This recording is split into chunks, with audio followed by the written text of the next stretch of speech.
welcome to Dreamland, a program dedicated to an examination of areas in the human experience not easily nor neatly put in a box. Things seen at the edge of vision, awakening a part of the mind as yet not mapped, and yet things every bit as real as the air we breathe but don't see. This is Dreamland. It certainly is. Good evening, everybody. Welcome to another Dreamland Sunday evening. I'm Art Bell. My guest shortly is going to be Dr. Karla Turner, published with regard to the human abduction syndrome. A number of books, as a matter of fact. She'll be coming to us from Arkansas. First, though, as always, we're going to turn to Linda Moulton Howe, all the way back in Philadelphia. Linda kind of keeps watch on the UFO community, crop circles, animal mutilations, that sort of thing, the whole spectrum, the whole range. And she does so most times from Philadelphia, which is where I believe we're going to find her this evening. Linda, welcome to the program once again. Art. Hi. Well, you know, this summer, one of the stories that I have touched on now 2 or 3 times has been the finding of mutilated animals in northern New Mexico. There were, in May, 2 steers on the Eli Hornich Ranch in Angel Fire, New Mexico, which is east of Taos. And 2 of those steers were examined by both a veterinarian and pathologist, Dr. John Altschuler in Denver, Colorado, who confirmed that all the excisions of tissue in both of those animals found the same day on May 14th had been cut with high heat. Since then, there have been other mutilated steers found July 24th and August 17th, and now by this weekend, the 13th animal has been found on the same ranch. Oh, boy. And tonight I talked with Albuquerque investigator Gail Stalin, who spent this weekend on the ranch, went out to help collect tissue samples for me and for Dr. Altschuler. And right now I want to have our listeners hear her firsthand report, and then I'll give an update on another pathology exam after that. So here we go. All right, very good. And once again, this is our new sound system. This bull was laying north of the water towers, I'd say maybe a mile. So we walked to the site. It was by a little pond, and it was laying on its left side. The rectum looked like it had been cored out. The edges was... Well, it was kind of, it looked like it had been singed in a way. Was it darkened and smooth? Yes, it was darkened. So we went ahead, took samples of that area. We opened up the mouth and noticed that half of the tongue was missing. So we took samples of that. And how was that cut? Just in a straight cut. Vertical? Yeah, straight across. And was it very smooth or any? It was pretty smooth. It didn't look like the buzzards had been on it or anything because the mouth was closed. But the tongue was definitely removed part of it. I would say this bull was maybe 850 pounds. The penis was gone. And how was that removed? It looked like it had been poured out also. Meaning, was it high, deep, or deeper? Oh, it was deeper. It was deeper than just hide. Deep. Was it deeper? Like, describe the kind of hole. I would say it was maybe 8 inches round, and it was just a hole. Just a hole where it had been removed. And what could you see in the hole, in the cavity of the body? Well, nothing really. I mean, you could tell that it was gone. You could see part of the rib cage, I guess, was there. Some type of a bone. I know the hip bone was exposed. The buzzards seemed to have been picking at that because it was torn tissue. You know, the hide was torn around the hip. But that appeared to be after these other excisions. After the fact. Oh, yeah. And was were all the excisions in the rectal area and the penile area, Were they dry? Was there fluid? They were dry. They were pretty well dry. It wasn't real moist until we cut into it. And the blood inside was a real watery, it looked like real watery down blood. It wasn't real thick. Okay, and so you were trying to get some lung tissue and some internal tissue. Right, we were trying to get lung samples. The heart was real mushy. Was only the heart mushy? No, there was other, the liver was kind of mushy. But the heart was just, it looked bad. But the lungs were pretty clear. I didn't see any marbling in the lungs. Which may have been, if there had been marbling, it could have suggested pneumonia or something. Right. We didn't see that, but we went ahead and took samples of it anyway. And what about the ear and the eye? Okay, the ears were intact. The eye was gone, but it looked like buzzards had been picking at it, you know. So I couldn't really tell if the eye was missing due to, anything other than the buzzards, Now, was this the animal where there was a report from a neighbor of a large black helicopter over the animal? Not that I know of. I didn't talk to any of the neighbors. Okay. That must have been two this week. So I really don't know which one this is because I didn't see the one earlier in the week. Then it was the one on Wednesday because I talked with Eli about it, and there was this was the Wednesday bull. Okay, and this was there was a large black helicopter that was seen right over the area. Right. Right. And a lot of the townspeople have seen it. They've seen this helicopter. They're quite aware of the helicopter activity going on. And they also say, gee, anytime we see the helicopters, we know Eli's going to have another one. Anything special about this particular helicopter? I have been told that it's a bell-shaped helicopter. The front end of it is glass. So it's probably an older one. A bell-shaped helicopter? How would you explain a bell-shaped helicopter? Well, that's what the people up there say it is. Two people told me that it was a bell-shaped. Do they actually hear the sound of the helicopter associated with it? I asked them, and they said yes, that they did hear it. And then we get back to the question of whether this is something that is government monitoring of frequencies that might be associated with whatever the phenomena is involved with mutilations, or is it something else altogether? Right. I have no idea. The people are very concerned. Very, very concerned. There's been a lot of media coverage up there. I think they're getting tired of it, but they're concerned. They're glad that we're there to help. They really appreciate it.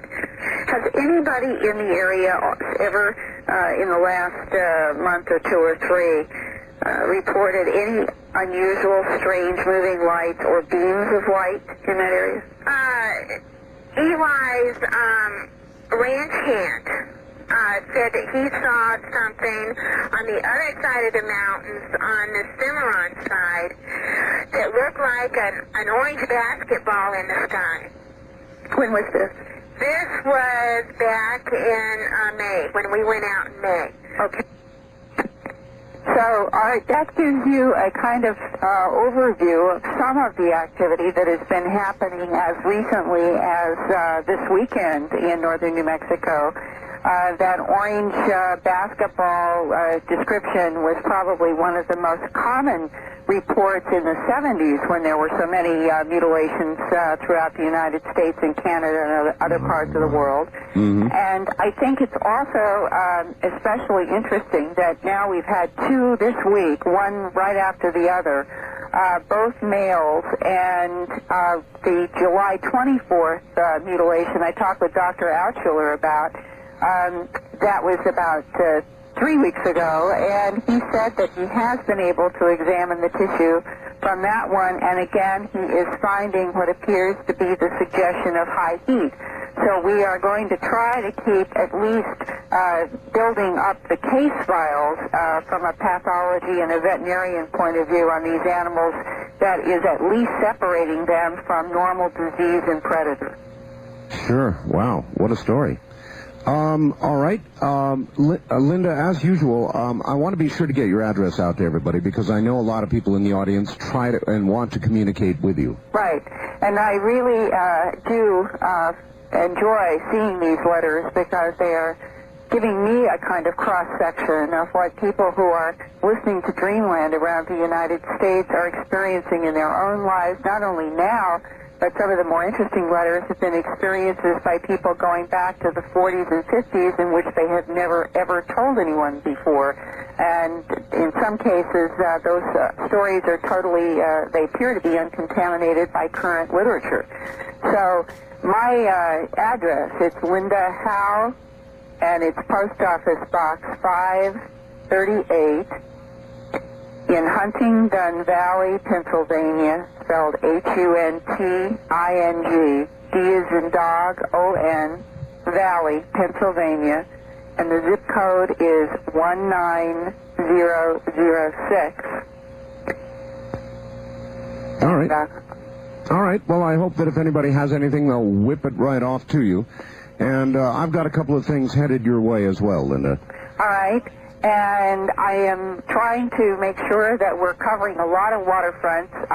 I had mentioned last week about Jupiter, and I do intend to do an update. In fact, there was a meeting in Europe this week with one of the scientists from MIT that I'll be interviewing, and I wanted to keep up with the current headlines now, and since they haven't finished this meeting, I think that by next Sunday we should have an even better overview, and I'll still keep trying to update on what happens in northern New Mexico, crop circles, and all these other subjects. Wonderful. All right, Linda Howe, thank you. Thank you. And talk to you next week. That's Linda Howe. I want you to Turner received an M.A. from the University of Nottingham, England, and a Ph.D. in English from the University of North Texas.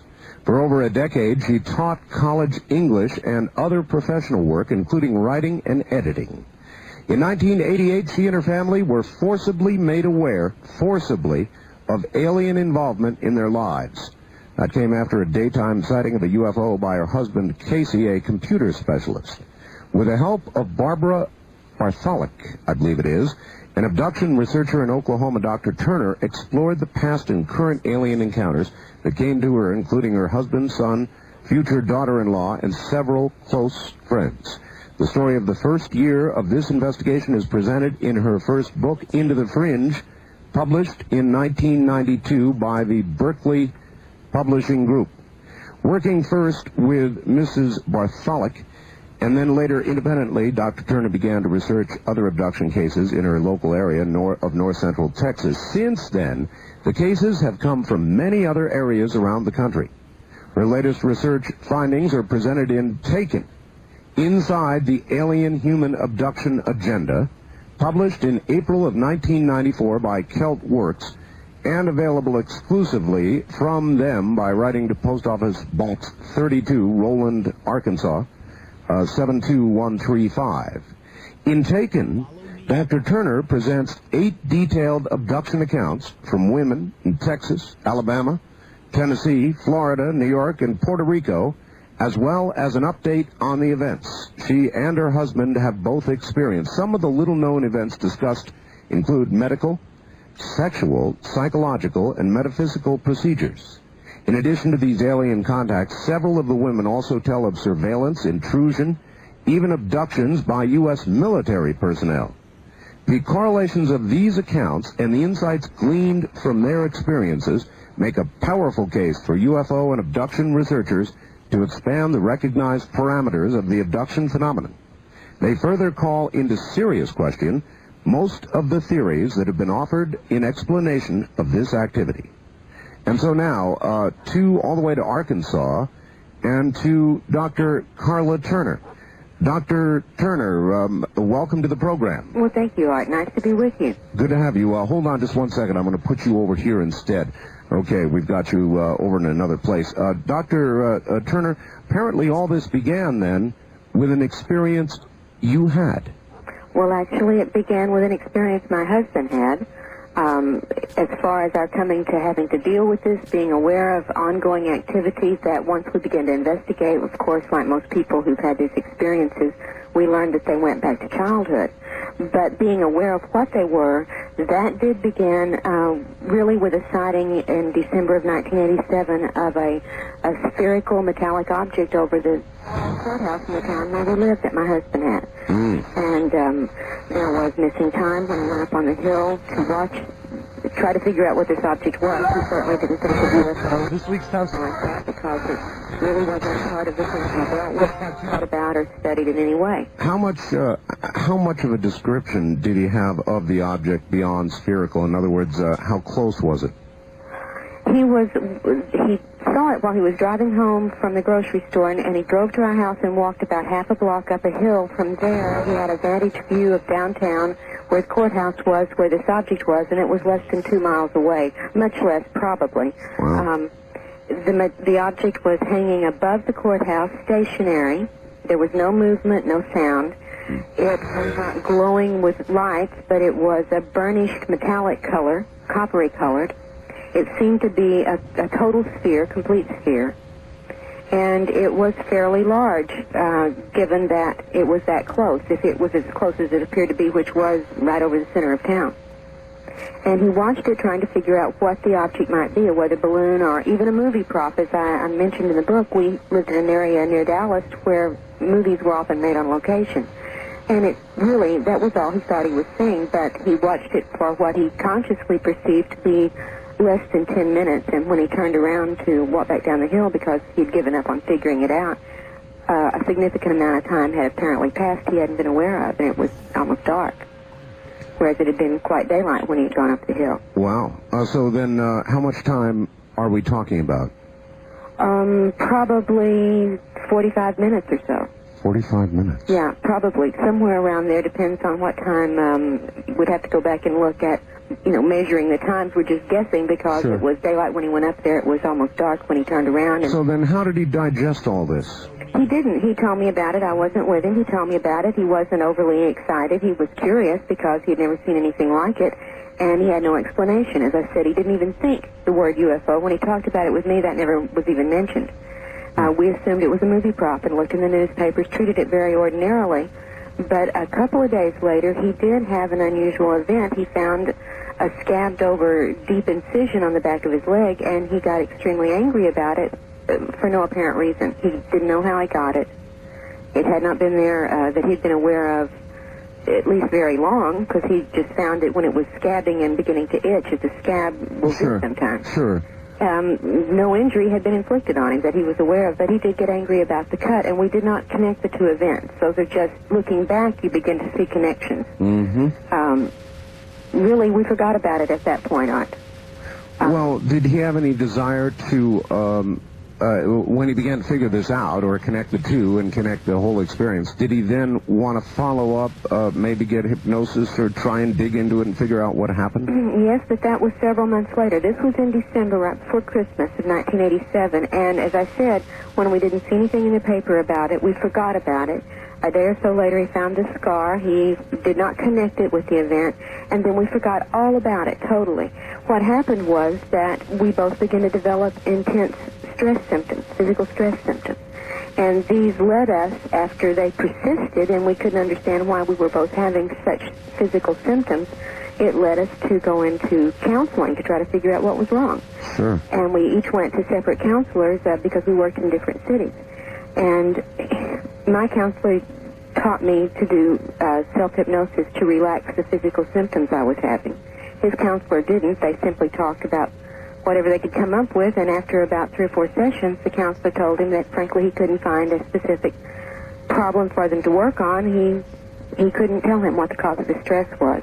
And it was at that point that I offered to show him how to do hypnosis so he could relax the symptoms. He was having a number of physical symptoms, including numbness in the leg where he had the cut on the back of his leg, all the way down that entire leg to the foot, would have pain and numbness and tingling.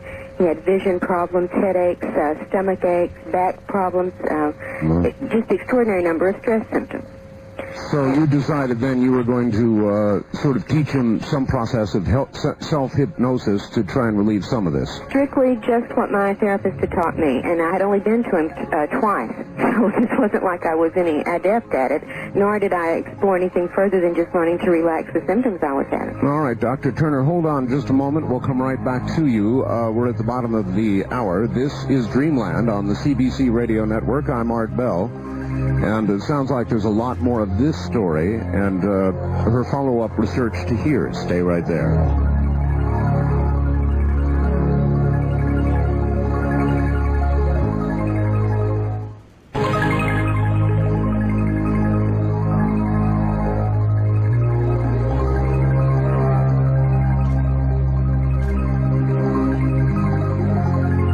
From the Kingdom of Nye, we continue with your calls on Dreamland with Art Bell. Call Art now toll-free at 1-800-618-8255. 1-800-618-TALK.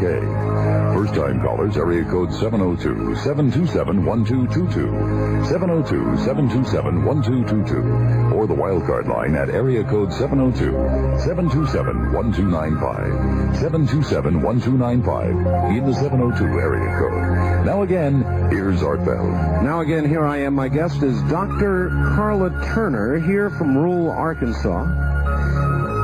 She's published, is the author of Into the Fringe and Taken, Inside the Alien Human Abduction Agenda.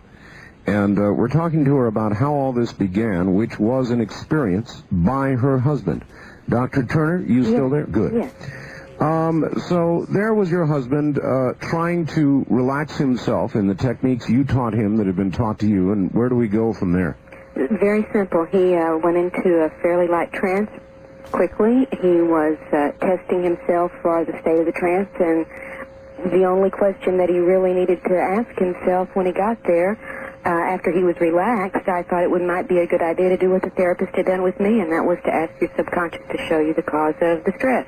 Sure. And he mentally asked that question of himself and immediately had a strong, startled physical reaction and had apparently opened up a memory that he had never had any conscious inkling about at all.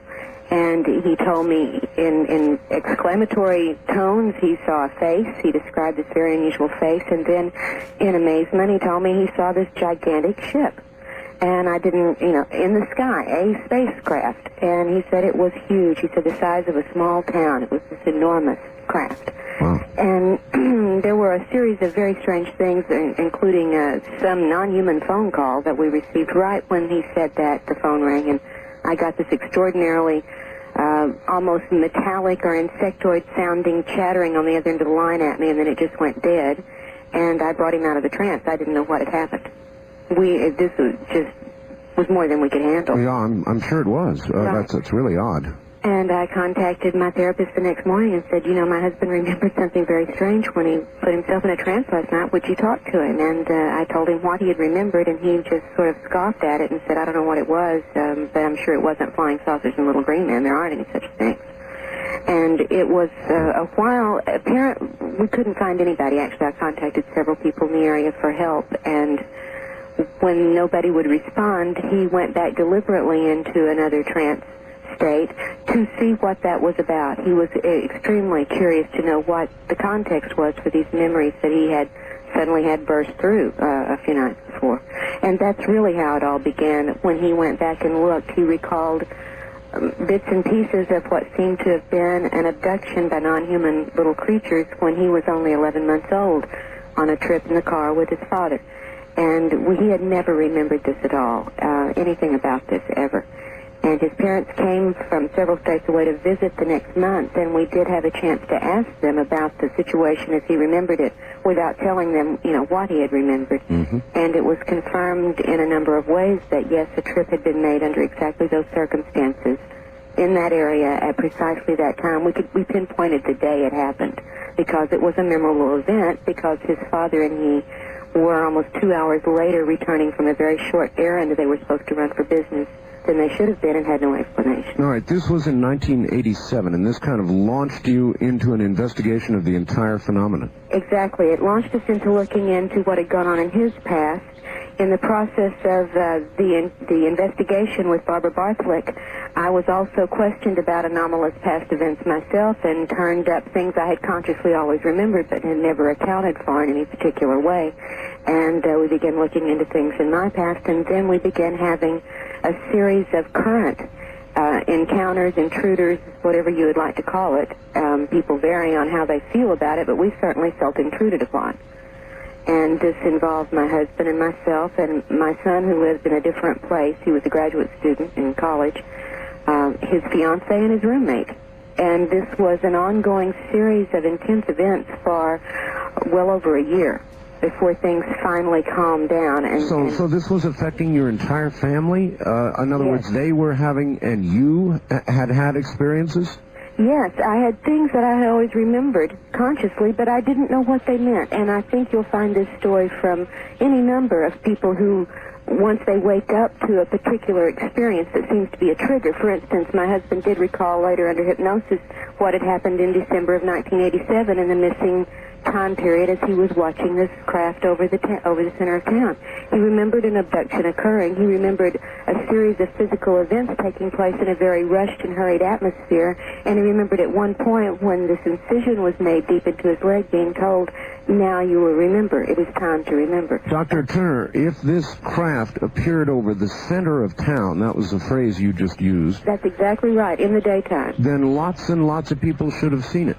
Well, one of the things I know now that I certainly didn't know then, after devoting several years of full-time effort to researching the entire subject, one of the things we know are that there are at least two kinds of sightings of craft. And there is one which seems more or less random and open, where many people in an area will spot the craft from different points of vantage points wherever they are in the area. People along the freeway pulling over and watching crafts. There were flat sightings like that reported intermittently throughout this history. But there are also targeted sightings that target the perceptive ability of only one person or a small group of people in a large area. And this is very common, that even in some case reports we've looked into, there might be a group of people, say 5 or 6, within a 20-foot radius of each other, and a craft appears that only 3 of those people are able to see. Oh, boy. So then craft are able to do that, you believe. They're able to be seen by those they want to be seen by and nobody else. I have no doubt about it. It's not a matter of belief. I think it's proven. Yes. So you have... Proven by what means, Doctor? By report, as much as anything in this field is going to be proven, so maybe I should modify the term or at least define how I'm using it.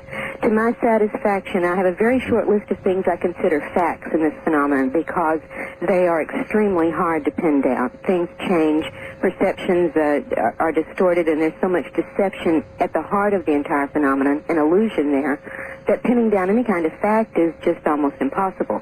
But I think it's been confirmed to me, at least, by a number of investigated events, that there are targeted sightings in which people are targeted for the sighting and the people with them are not. In fact, I have witnessed a version of this last December. My mother-in-law, my husband, and I were called by some other people in the county where we live now that they had had a sighting of a craft, and it was moving. When it moved away from their area, it moved in our general direction. Mm-hmm. And we went out onto the road to an open spot on the top of the mountain ridge where we lived so we could see a great distance, and we watched the craft come in and traverse the horizon less than a mile from us. And we watched it all together, talking about it as we watched it, and when it was gone and we were recapping what we had seen, we each had seen it with different colors doing different types of expressions of color and light. Oh, boy. Well, that makes collection of data a little more difficult, doesn't it? Well, that's one of the points I was trying to make and taken, that just about everything we took for granted has to be questioned in this field. We can't really accept at face value what abductee perceptions honestly report because they are manipulated to such a great degree. How much of a mix of the UFO phenomenon do you think there's beginning to be with the metaphysical, Doctor? Well, I think there's always been a great mix of it. don't you? If you look back even to the contactee cases. Well, I do interview after interview with people like yourself, week in and week out, Right. and I have noticed, Doctor, much more of a movement toward the metaphysical in an attempt to explain all of this. Yes, I think there's a great deal of motivation toward that point of view, both in the UFO community. Factions of the research community promote this view very heavily. It's very difficult, though, for a hard scientist to swallow it. But nevertheless, people like Dr. Mack, who was with us last week, are beginning to move in this direction. And I wonder if there, in other words, as we continue to investigate this entire phenomenon, and we want to approach it through the metaphysical, how do we do that? Well, in just a moment when we have a break, I'll pull out a little statement that I had put together trying to deal with how do we approach this phenomena, what are our options, and I'll share that with you after our next break. But one thing, we have, whatever one's approach may have been to this phenomenon in the past, there seems to have been such an acceleration of activity in all phases of it since I would say 1986 is just a starting point, although, that's very vague. There's been such an intense increase in activity. I think it has chipped and hammered away at everyone's preconceptions about this phenomenon. How long do you think we have been visited on this earth? Well, I can give you a personal opinion. I can't give you a statement based on data. Personally, I think it may well have been for centuries, if not more than that. In fact, I jokingly, or half-jokingly, talking with another person who's involved in this field a couple of days ago, I said, maybe abductees isn't the correct term really for what we're going through. I said, sometimes it does seem like perhaps everyone has had these experiences and always have. Maybe it's just that something is triggering the species to begin waking up to how to perceive that this is going on, and the waking up process hits individually one at a time, and maybe we're seeing a massive movement toward that. All right. How are you to know, or how can you be sure, or assure us, that the experiences that you became aware of your own and of your husband's were not part of this great false memory syndrome that everybody's talking about? Well, it's limited to what one recalls under hypnosis to begin with, and then elaborates thereof as I understand it. Would you agree with that? Well, false memory? The basis of false memory syndrome, as far as I have seen it presented, is that in hypnotic regressions, ideas are implanted and elaborated, and thereafter are counted as real. Yes, that's correct. Well, the things in my life that we began looking into, I had always remembered since the time they happened very consciously.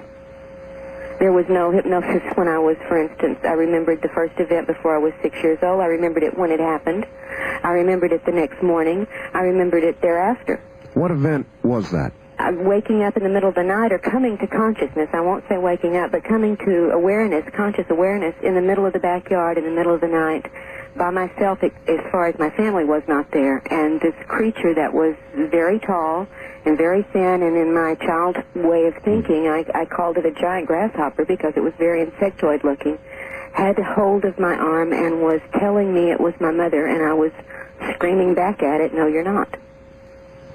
Wow. I had remembered that since it happened. That was not something that came up out of a hypnosis session. I have never even delved into it with hypnosis.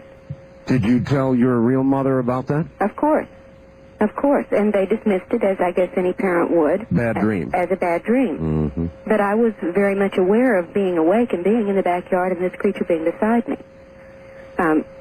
That, for instance, had always been in my consciousness. Another incident that had happened in the 1970s, driving on a daytime trip on the interstate, a strange, almost solid-looking black cloud-like object had swept horizontally from beside the interstate onto the road in front of me, stopped right over, covering both lanes, and hovered there, and I thought, trying to make sense of it at 70 miles an hour, what an enormously dense black cloud of smoke, wonder where it came from, hope I don't hit anything when I drive through it. Sure. And remember bracing to go through this, and then the next thing I was aware of was seeing it in the rearview mirror behind me, still on the road, and never had any memory of going through it. That I've always remembered. These were not things that came up out of hypnosis. So then your thinking is that everybody, or almost everybody, may have had these experiences? I would not rule it out, honestly. And although 6 years ago I would have absolutely denied that was a possibility, I can't deny it's a possibility now. I don't have any way of knowing. It may simply be that we are waking up to something that's been a condition of ours for eons. Something that's been going on for a long, long time. Right. We may be coming to new perceptive, and just for metaphorical terms, a tricameralism of the psyche. We are a bicameral psyche right now in a number of ways. We may be developing a new set of perceptive abilities that will take us to another stage of Is that some sort of process of evolution, do you think? Certainly, either a leap, a mutation, a natural process. You know, when it happens through the generations, there's always one generation at least that's transitional. Mm-hmm. If not, more. If not more. Right. Many believe that the process of evolution is so slow that no single generation could notice a change. But you're suggesting we may be one of those what's the right word? I'm becoming lost here, but we're a transitional. That's the best way to put it. That may be. There are other people whose ideas about evolution are that as long it may well go along slowly for the most part, and then there are unexplained, quirky little leaps where it is fairly fast. For instance, the evolution of the Homo sapiens has some quirky little leaps in it that are not explained. All right. Well, you're on a fascinating tangent. Hold on just a moment, and we'll come back to you. Dr. Karla Turner is my guest. Do you think we're in some sort of transitional... What a fascinating concept. It's a new one. Some sort of transitional change. Fascinating. Never thought about it that way. We'll be right back. It's not... are you there? Yes, I sure am. Good. All right, so perhaps we are some sort of transitional generation, and we're all slowly becoming aware of this. That would also, by the way, be validated by the interest in programs like this one, and it is amazing how much interest there is. Yes, there is. This is part of a lot of people's awareness as they studied this in the last few years. You know, I think I had a real advantage not knowing anything about the entire field or history of ufology when we were thrust right into the middle of it. And being able, having been trained through my academic work to assess and gather data, to analyze trends and historical perspective and context in different areas of activity, I was able to take in rather quickly, through a great deal of work, the history, at least that was in print, of all the different studies and approaches to this field in a fairly short amount of time, so I was able to get an overview. And one of the things that stood out was this acceleration of change after a certain point in the modern time. There seemed to have been sort of a status quo for centuries. Mm-hmm.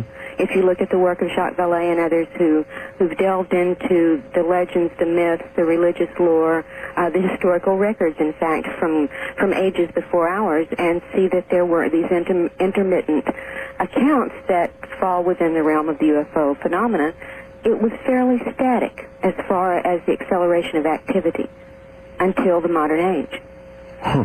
And then we see certain kinds of activity beginning, and then beginning massively, and then those becoming more and more complex, leading up to the massive numbers of people who I believe are telling the honest truth about what they think has happened to them, reporting honestly on events as they've perceived them, and the numbers are staggering. What do you think all this is headed toward, this increased awareness, even this evolutionary change? What is it headed toward?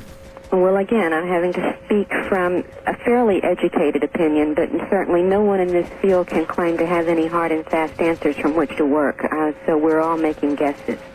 But I think that if you look at studies that show species societies or groups in intense stress situations go through a metamorphosis. Often physically they'll sicken and die. If they don't, they have mental adaptation processes. They get pushed to react and respond in ways that haven't been forced to before, simply because there was no need for it.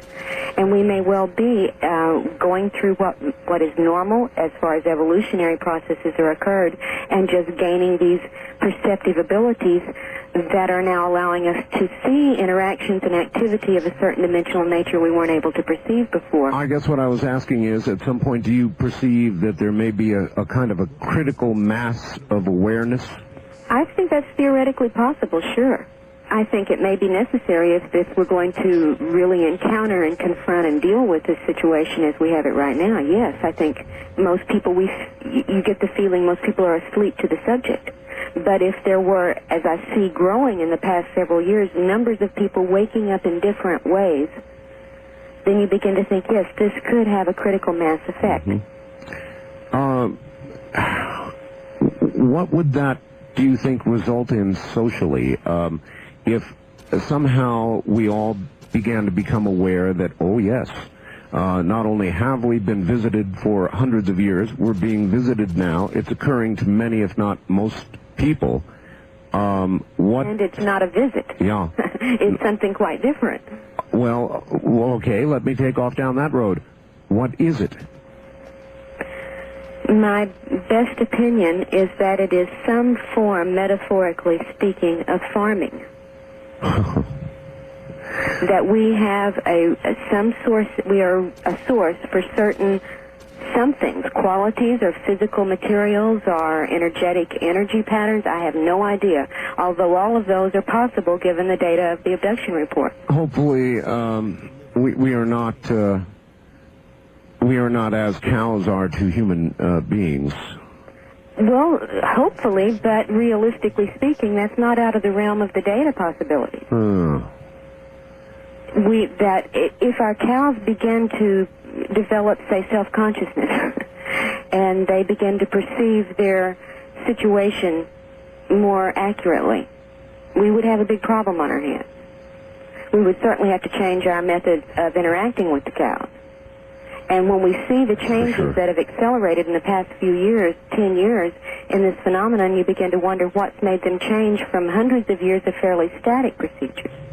Would you think that if that was the scenario, that, if you'll excuse the expression, our creators intended for us to be self-aware or not?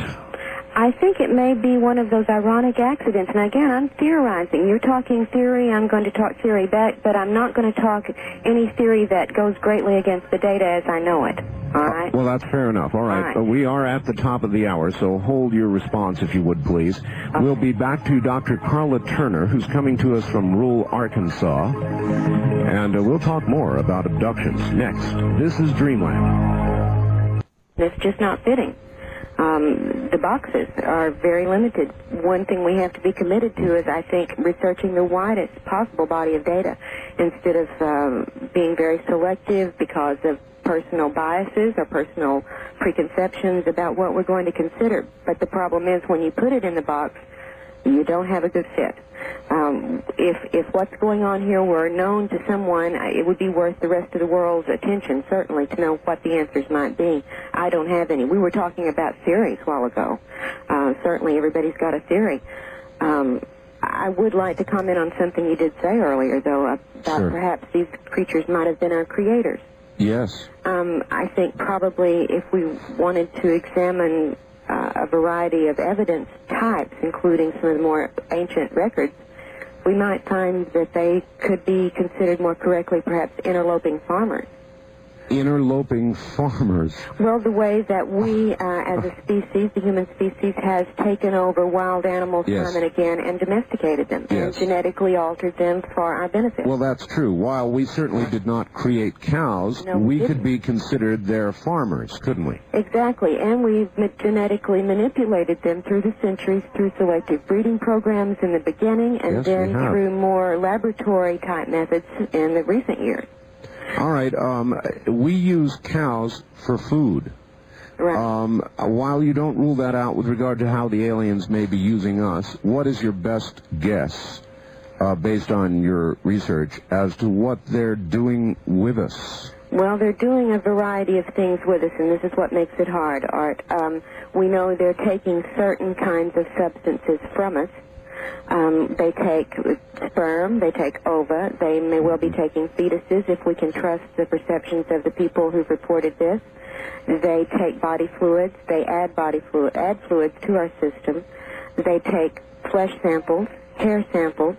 They take energy. In fact, one of the more common things that I began to run into when I was making connections with many other cases of abduction reports was a phenomenon that some people call being vacuumed, where you're in a totally normal physical energy state, and then as if a switch were thrown and a vacuum sucks all your energy out, you totally are without any energy. It's more than exhaustion. When it's happened to me, I couldn't even move my lips to talk. And it took 15, 20 minutes of recovery time to regain energy. So they certainly are taking energy in some way. All right, I've talked to a lot of people who call up who think they have been abducted or tampered with in some way, and they have awakened in the middle of the night to a paralyzed state. Is that a common report? Sure. It's a common report. They either wake paralyzed or become that way soon after perceiving entities or a light in the room. Yes. But if it were all just happening in the bedroom, I think we'd have a very different phenomenon. You know, of course, from the other calls you've gotten that it happens to groups of people at the same time. It happens in the middle of the day, on the highway, in town, at parties.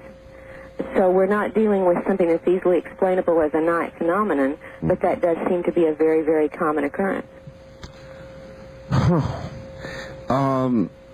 And again, your view is what? That there's a genetic reason, perhaps, for all of this experimentation? I think part of it may be, given the kinds of reports we have, that they are certainly doing something that's quite physical in both its aim and its procedures, that this is not a spiritual phenomenon primarily, as some people would very much like it to be.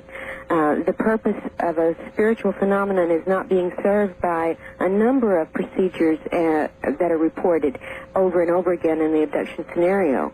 These are very physical concerns, brain operations, blood alterations, implants, for instance, which would really have nothing to do with a spiritual phenomena. That's true. What is the state of the research into these implants? I know that we have actually some physical samples of implants. What is the best available evidence? Do you know? Oh, very little, to tell you the truth. The best available evidence I've heard recently has concerned reports of analysis into a number of potential or alleged implant objects, but so far nothing has turned up that is easily explained. Some are completely terrestrial materials, but that still doesn't explain who made them or for what purpose. Others appear to be just anomalous in the sense that they can say what it isn't, but they can't really say what it is, nor, in fact, that it's extraterrestrial in origin either. All right. Is it necessarily extraterrestrial in origin? And I go back to my visit last week with Dr. Mack from Harvard. He said that, look, a lot of these implants that have been analyzed have turned out to be very terrestrial in terms of the materials in them. Exactly. Dr. Mack is not blind to the possibility that these creatures, whatever they are, may come from either another time or another dimension, but in fact from this Earth, on some plane, from this very Earth. And if that would be true, it would explain the materials being common to this Earth. Certainly, if they had been interacting with our species for a long, long time, they would know very well the materials on this plane, or this Earth. Sure, they would. Wherever they come from, if they came from another planet, if they came from another dimension, if they came from a dimension parallel to ours on this planet, those are all possibilities because we don't have any answers, and they certainly behave as if they dimensional hop. In a sense, or manipulate dimension. They manipulate time, there's no doubt about that, and their physical activities, as we've observed them, show they manipulate spatially. All right, in your book, Taken, you go into 8 separate cases, right. Apparently all women. Yeah, this time around I focused on 8 different women's cases. I thought it gave, one of the points of doing this project was to give an adequate sampling of in-depth reports, so that correlations and comparisons could be made. And I thought it was one more factor that was part of the correlation process, that these cases all happened to be women. The book I'm working on now that should be available by December concerns one man's case. So I don't just work with women. I don't want to leave that impression. All right. By the way, there are very few by number women who are UFO investigators or investigators in your field. Most of the people investigating in this field seem to be men. Have you noticed that? Of course, yes. And it's not been easy to be one of the few women in this field, I'll have to say that, although some people have made very good efforts toward me. But still, I think not only do I have that strike perhaps against me, considering the numbers of women who aren't in this field, but also I have a strike in some people's eyes against me because I have had personal experiences that in some people's thinking is a contamination that means I shouldn't research. And I guess I could see their point of view, but I think on the other hand it gives me additional advantage in researching. Well, if you really had the experience, and I went 48 years of my life, Dr. Turner, without seeing a UFO and then finally saw one almost a year ago, it compels you, and so I can easily understand why you would dive into this research. It's not easy. What have your colleagues said? Academic colleagues? Yeah, that's right. Very little. In confidence, several have talked about personal sighting experiences, but never publicly. I left the area where I was teaching in 1991 was the last semester I taught in the spring, and I moved to another state, so I really haven't been in contact with them since then. What they may think about it now, I can't tell you. However, they are among the rest of the population in this abduction statistic field, that there are people at the university level who have experiences, just like there are, in one case, probably the most extreme as far as deprivation I know, a case in the Ozark Mountains of a family so remote and so without access to what we would think of as contaminating material. They had no electricity, no television, no any real contact, very menial labor, and the woman was totally illiterate and couldn't read. And yet her experiences parallel those of the college professors and the doctors and the artists and the housewives who also have this. You said there were a number of things, or at least a few things, that you could nail down as certain about this entire phenomenon. Well, there's certain things that I have now, to my satisfaction, I accept as fact rather than as theory. What are those? Well, so some of them include, for instance, the fact that we don't know, there is no evidence. It is a fact we do not know where these creatures come from or what, in fact, their true nature is. In other words, I have not found any of the theories to explain their origin or their nature to be overwhelmingly proven by the data. Let me try approaching it, though, from the other angle. Are you convinced, Doctor, through your research, that this is a hidden hand, that there are aliens, no matter where they may come from, who are here? Yes, I have personally experienced it. It's a matter of knowledge and experience with me, not even a conjecture. Not even a question? No question. What they are, I cannot tell you, and I don't think anyone else can either, but they're not us. And as to their purpose, all you're sure of is you don't know? Well, I on my list of facts, number 2 on the list is that at least some of these creatures are consummate liars and deceivers. This is a fact. There is no doubt, and the evidence goes back to the beginning of the contactee scenario all the way through reports I've gotten in the last week from cases that are ongoing now. All right, give me a good example. What makes you believe they are consummate liars? Well, they have made, over the years, to particular individuals, a number of very specific predictions or warnings or scenarios that have never come to pass. Sometimes small events that they predict in the beginning of a list of warnings or predictions will occur, which makes the person who's received this list of predictions very take the list at a very credible level and prepare for these other things to happen, and then they do not happen. Now, this goes back to the early 50s as far as reports of interactions and communications from these creatures. They also have given a number of contradictory explanations to various abductees for the same procedures or the same part of the agenda. For instance, and as I talk about this in Taken, one woman was shown at one point during some of her encounters a cloned copy of her body. It was inert, Well, this happens in a number of cases. Many people have reported seeing inert human bodies, sometimes copies of themselves, sometimes not, just other bodies. And one case, Pat was told that these bodies were for the resurrection. Now, throughout Pat's experiences, a religious symbology was employed with her because it was she had a very strong basic faith.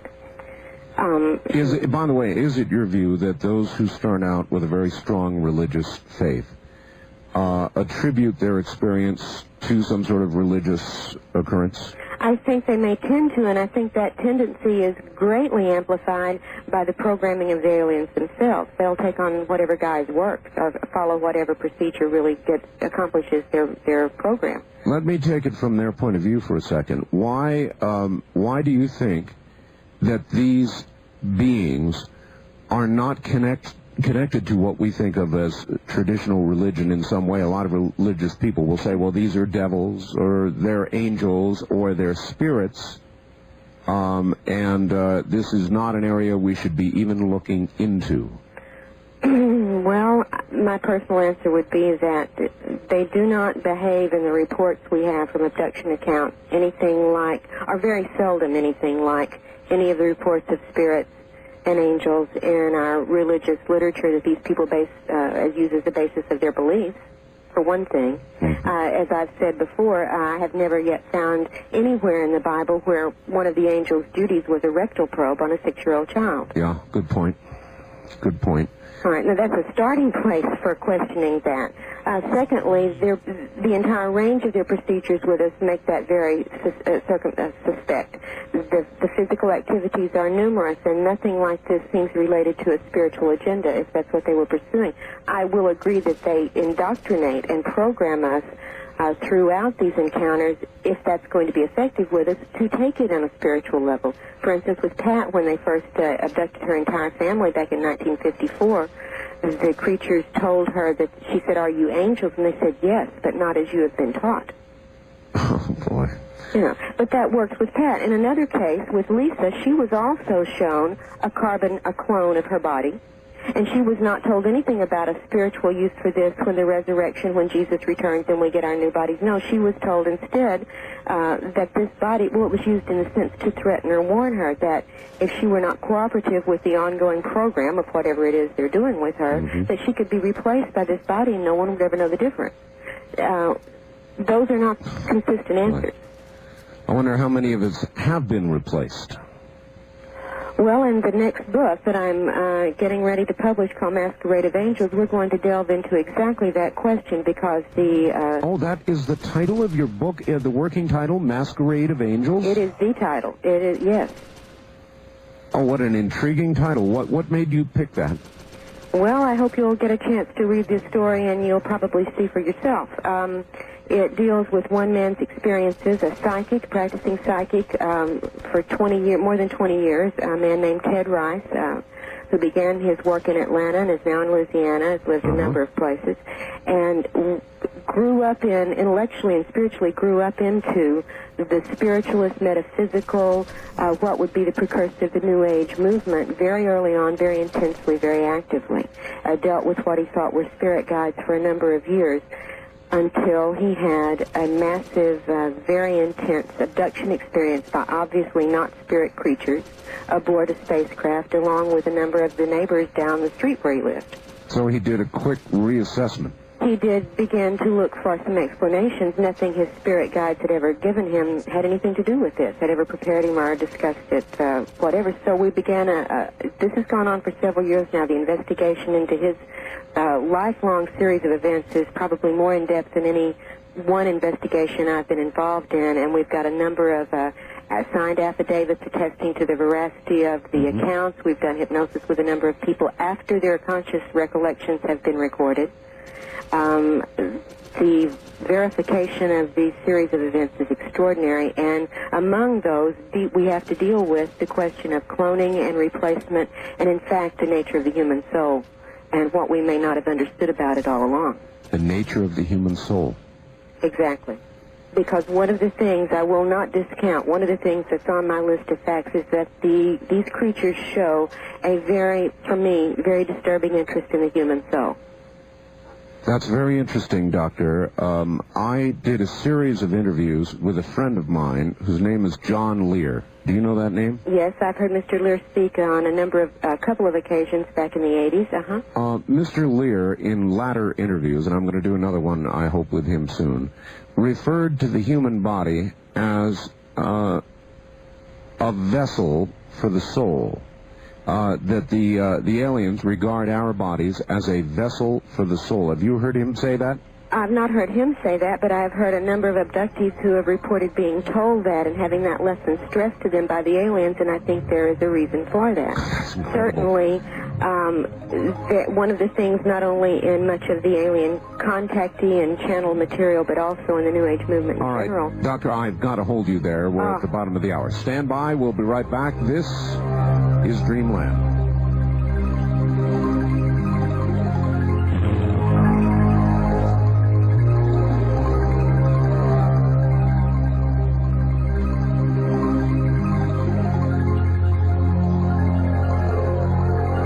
Kingdom of Nye. You're hearing Coast to Coast AM with Art Bell. Much more than just a talk show. Dreamland. To participate in the program, call toll-free 1-800-618-8255. That's 1-800-618-8255. This is the CBC Radio Network. Well, it is that. This is the Dreamland program. All the numbers you just heard, though, are just fine. My guest is Dr. Karla Turner, and she's written 2 books, working hard on a third now. The first 2, one called Into the Fringe, and the other, Taken, Inside the Alien Human Abduction Agenda. And frankly, that's what we've been talking a little bit about, is their agenda, and we're going to do more of it in just a moment.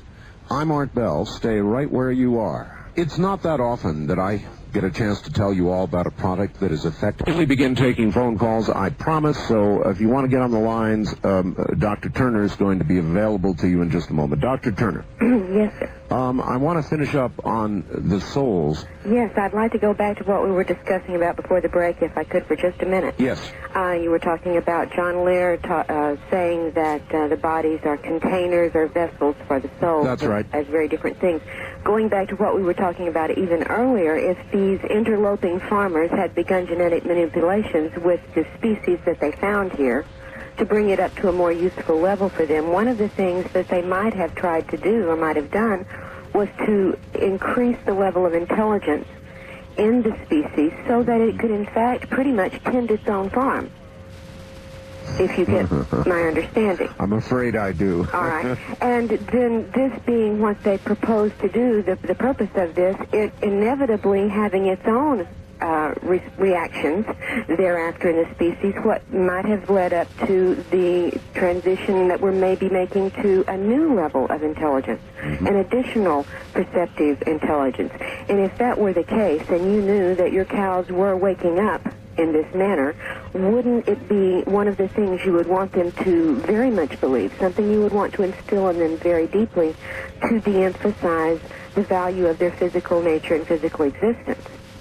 Yes. Wouldn't you, if this is a product you are using in some way, wouldn't you want it to not have be placing a great emphasis on its physical nature? And one of the things that they very often do tell abductees and contactees is that the body is of no importance. It is just a container. Don't worry about it. Free yourself from it. They downplay our physical existence very greatly in part of their programming. And I think I can see a reason why they might be doing that. If they regarded us as we might regard cows who are slowly awakening, yes. Right. Ooh, right. It's very unsettling, disturbing thought, though, for an awful lot of people. I know it is. It's for me too. But when you start looking at the straight data, the real reports, not being censored and not being doctored in any way, you have to consider how do we account for all of this stuff. And we see over and over that they take from us, that they manipulate our understanding and screen our understanding of what they're doing with us, and they're doing a great deal of physical work with us. which seems to be also is transgenerational. We've seen that an ongoing genetic sort of program, perhaps.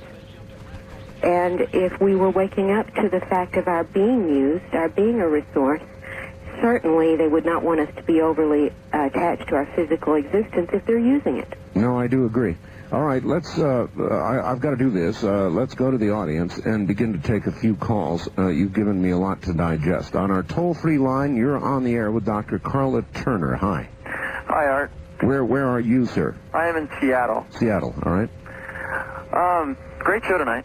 Thank Great you. show. I really enjoy listening to the doctor. Now, you were saying that there's been reports of, like, bodily fluids being taken. Yes. Is that correct? Yes, that's right. Now, what if, say I was abducted 20 years ago, what are the odds of me receiving a phone call from Mars, collect, and somebody wanting child support? I mean, if I have a son that's 20 years old on some other planet, what are the odds that I might meet him? Well, I think that's a humorous way to look at it, but I don't think you have to worry about it. If you were going to meet him, they'd probably make sure it took place. I would like to say, however, that I am not at all convinced they are actually hybridizing and breeding the way that they have very strongly led us to believe. I think there may well be something else going on, and that is a cover story in effect. Great. So I wouldn't worry about any little babies out there. As far as having living, breathing, individual soul-like existence as we understand it, no. Certainly they do take our reproductive material and they're doing something with it. The evidence does indicate in some ways that they may well be using all that material to grow their little gray worker machine. Wow. Instead of making hybrid children as the point of their work, it may be a resource for their slave system, their machine system, their industrial equivalent, whatever you'd like to call it. All right, thank you. So, Doctor, the Greys, as we call them, you may regard as sort of worker bees? Well, I certainly have, in my physical encounters with them, had a very strong and deep and clear impression that they were not soul-bearing creatures. People have reported over and over again that they don't seem alive, there's no emotion, there's no soul energy. In a number of these worker sorts that come in and do sort of routine procedures. Yes. And they are remarkably fetal, they're remarkably humanoid. They may be a genetically manipulated version of the fetus grown and developed in certain ways as a dedicated program machine. Do you think, Doctor, this is way out in the speculative area, but do you think that we were supposed to become aware, or do you think that this growing awareness that we appear to have is an unexpected byproduct? I think that it's likely it could be an unexpected byproduct. It may well be something that we would naturally have evolved to on our own without genetic intrusions at a much later time. It may be that there are other forces than human and alien who are also employed in the universe who may be helping in some way to wake us up. All right. There's a lot of possibility. On the wild card line, you're on the air with Dr. Turner. Good evening. Good evening, Art. This is Jim in St. Louis. Hi, Jim. Dr. Turner, thanks for doing the show. Yeah, you're very Art, welcome. Art, Yes. First of all, I had a question for you. I just was curious. I listened to the last couple of shows you've done last couple of weeks, and you always seem to hint at you always seem to ask your guests about the creators. What is your personal theory as to the creator bit? And as for your guest, Yes. Dr. Turner, Yes. what exactly are we talking about as far as the numbers go for this kind of this phenomena? And is it happening worldwide? I mean, outside of the country? Yes. And is there research being done in other countries? And also, I had a couple of theories that I wanted to run by you. The implant thing, being of organic materials that aren't otherworldly, isn't the best? I mean, I buy into the theory that that's just simply so that they're not detected. I think that it works that way very often, yes. Okay, and secondly, I was reading Dr. Jacobs' book, Secret Life, and I was trying to figure out if I was being abducted repeatedly and I had to put a stop to it. I mean, I was trying to think of ways that I would try to prevent this abduction experience from reoccurring. Right, I can And as I know that they don't seem to like, I mean, these beings, they don't seem to care for video cameras being around. They want to remain secret.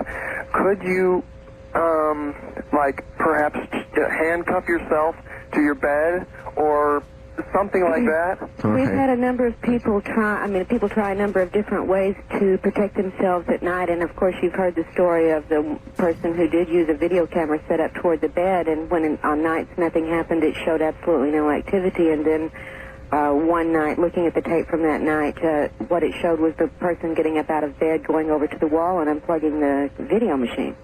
Mm-hmm. You know. What about getting the help of a third person, literally handcuffing yourself to the bed? I have one person right now has reached that point where they have tried tying themselves to their to her husband or to the bed, and it doesn't seem to make any difference. All right, he asked a couple of other questions about the numbers and whether it's a worldwide phenomenon. Well, Dave Jacobs, I know, probably reported, if you've heard him on interviews or at presentations he's given on the Roper poll a couple of years ago, that based on their statistics, estimated that perhaps 1 in 40 Americans had reported details that would match up with this scenario. Jacobs has said in public and in private both that those numbers were actually much higher than that on the original poll statistics, and that frankly they watered them down because they didn't think people would believe them. So we're talking about higher potential numbers than 1 in 40, perhaps 1 in 20 or 1 in 10. We don't really know. Because, as we find out, when people do wake up and become aware of it, it's been going on throughout their lives without them being aware. How many other people are not aware yet? There are a lot of people not aware, Doctor, and one phenomenon I've noticed from doing this kind of program is, of many of those who are not aware, when they're confronted with the kind of information you've been giving tonight, they respond with outright anger.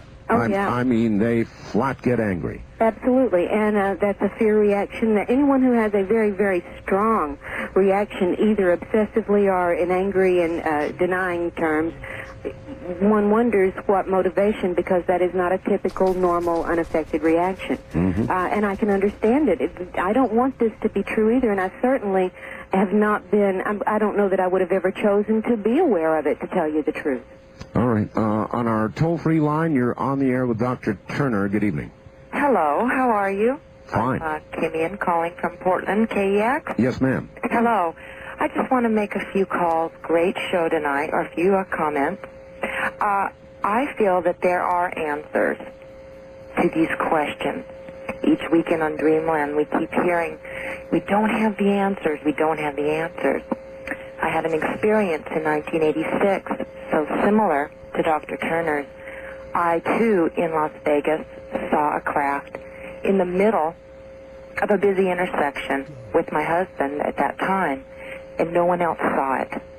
And I've often wondered if that's a phenomenon that other people have experienced. My life changed after that. I did much research, and a lot of my research has led me to books and that involve people channeling information from beings, right, through telepathy. Through telepathy, the same way that these abductors communicate through the abductees. I know a lot of people are, skeptical when we mention channeling. I'm one of them. Yeah, I'm another one, because there's no possible way to verify anything that they give us, much less the source of the channeled material. And I'm just a very skeptical person, I hope by nature and by training both. If there is no way to confirm something, then it is certainly not an idea or a piece of information upon which I'm going to base any serious response. I understand. So many of us want to find this information through the regular, concrete way that we've done everything, and I really liked last week's show because I think we're really beginning to get it out there that we may have to go through different avenues. We may have to look through ways we're not used to. We may not have things that are concrete. Right, I think we are being pushed to that, absolutely. Of course this is we just are. what we were talking about with the perhaps the transition to a species with more perceptive abilities, because we have to learn to see what is happening to us, to perceive its reality, before we can ever respond and decide what response is correct. Right. It may well be that our response will be defensive. It may well be it's a response of accommodation. But we cannot tell from channel material that is unverifiable which way we should be preparing. Let me ask this. Many abductions have occurred, and I do believe that they are occurring, and I do believe there's a reason for this new awareness and this sudden awareness of these abductions. And they always say that the way that the abductors communicate is through telepathy. Right. So if, in fact, this is occurring, so many people, Art has never had an abduction memory. I don't have an abduction memory, and yet I believe it's true. I believe it when someone says, I was there, I heard them communicate with me through telepathy. Well, I have very, very close friends, and myself, I have telepathic abilities, but I can't prove it, just like the people who are on board can't prove they've been abducted. We have to start taking another viewpoint. All right, I do agree, but Dr. Turner, I've got to admit, I'm one of the ones not very comfortable with the way you're laying it out. I don't know why. It kind of puts me on edge. I wish I could give you a beautiful picture. I just don't have one. Oh no, I'm not asking you to do that. I'm just saying that my reaction to it, and I deal with this material all the time. My reaction is kind of a uncomfortable one. In what sense, Art? I guess in the way you're describing what you think their intentions toward us may be. You're uncomfortable in that it doesn't fit what you know, or it's uncomfortable because it would imply something you wouldn't like. I don't understand. That's what I was asking. Yeah, I guess it would imply something that I wouldn't like, that I'm just not comfortable with, that we are to them perhaps as cows are to us. I'm not comfortable with it either, but reality is going to be what it is, whether we're comfortable or not. That's what we're trying to figure out. And then right. Getting past the point of being uncomfortable or afraid or angry and all the other emotions abductees go through, and people who come to understand this is true, whether they've had it happen to them or not, that they're aware of, you've got to get past that to the next stage. That's stage one. Stage two is now what do we do? Okay, I'll bite. I like that. What do we do? I don't know. We haven't all waked up enough yet to perceive it correctly. We are perceiving bits and pieces still, and we are so highly manipulated by these beings. The nature of it is deceptive and illusionary. And until we can see past that and learn techniques for penetrating that, we're not going to know how to respond. Mm-hmm. All right. On the first-time caller line, you're on the air with Dr. Turner. Good evening. Yeah, this is Jamie in Northeast Oregon, listening to OK Gold. Yes. And my question tonight, well, basically, two things. The first one is in the evolutionary topic earlier tonight. Do you think that possibly, rather than evolutionary, that the awareness is due to the awareness of this phenomenon is due to our technology now being so much more advanced than it has been in history? You know, adding acceptance to the idea that we're not alone. All right. I wouldn't think it would be our technology. No. What do you think, Dr. No, Turner? I certainly don't. I think, for instance, what I see is in individual responses to the phenomenon. I see people waking up to some of the illusions while they're still in the experience. They're not doing it through technology. This is a one-at-a-time thing that I'm seeing happen, and yet it has an effect, a ripple effect through society's thinking and perceptions and acceptances. I don't think it's because our technology has perceived new things, but it has shown us at least that we're able, through other ways than the primitive five senses we know, to make perceptions. Now, if we suddenly develop for instance, the visual ability to see the ultraviolet and the infrared spectrum with our own eyes, yeah. you know, that would be a change. That would be a transitional, a new phase, or a new level of our perceptive ability. That's what I'm talking about. All right. All right, back to the phone. So a lot of people want to talk to you on the wild card line. You're on the air with Dr. Turner. Where are you calling from, please? Redding, California. Okay. Dr. Turner? Yes, I have had an experience of like when your husband said that he was driving in the car and with his parents or something. With his father, huh? Yeah, and I don't know how to describe it, but I've had a really similar experience right down to the scar on the back of my leg. And I was wondering, aside from insatiable curiosity, is there more like altruistic reason you can give me for pursuing something like this and what I should do? Reasons for pursuing the investigation of your own possible experiences? Yeah. Oh, right now, to be brutally honest, I don't really recommend anyone pursue them. Really? Oh, good. No, I don't. If they're giving you problems, if you're having emotional problems or relationship problems or physical stress symptoms because of repressed memories trying to surface, that's another thing. You may not have much of a choice except to go ahead and dive into it. But if it's just curiosity, and at this stage, knowing right now that two things. One, we don't know what to do about it at this stage. So it's not like I can say, yes, once you find out, then you can go do this and change the situation. You can't do that. At this stage, we can't do that. The second thing is that if we are truly going through this transitional process and maybe coming to awarenesses, it will evolve in its own inevitability with you. And it won't be a choice of trying to find out. It will be an awareness of, because you're taking in new perceptive information. Yeah. Well, but if you're not being pushed, if you're not being stressed, I don't see what purpose will serve by doing this. You will change your life so dramatically with this knowledge if you uncover a lot better. Right, and you can never forget it once you have uncovered it. So if you're not prepared for a real alteration in your life, I don't see why you would want to pursue it. All right, thank you. So in your view, unless there are psychological reasons, it could be more damaging to pursue it than to just leave it alone. I won't say damaging, but I think frustrating as far as being, she said, now if I delve into it, give me reasons why I should know what I can do. We don't know what we can do yet. That's why it would be very frustrating. Well, I'm remembering Close Encounters of the Third Kind when it began to make mounds of potatoes and became obsessed with it. Then you really don't have a choice. That's what I was telling her. If it reaches a point where something internal pushes her hard enough, she will make a breakthrough in some way, whether it's spontaneously or by feeling compelled to seek out an investigator or a hypnotist or whatever to try to get more information. Yeah, then that will happen because she has to do it. All right, Dr. Turner, stand by. We'll come back to you. Break time. You're listening to Dreamland, kind of a disturbing one, on the CBC Radio Network. Dr. Turner, hi. Hi. All right, a lot of people want to talk to you, Dr. Turner, so I guess we better stay with the telephones. That's fine. To them we go, and the toll-free line, you're on the air with Dr. Karla Turner. Yes, this is Dee from Seattle. Hi, Dee. I was wanting to make a comment in regards to some experiences that I have had, and I have only remembered them as dreams. But I know that they fit in too well with some other categories. Right.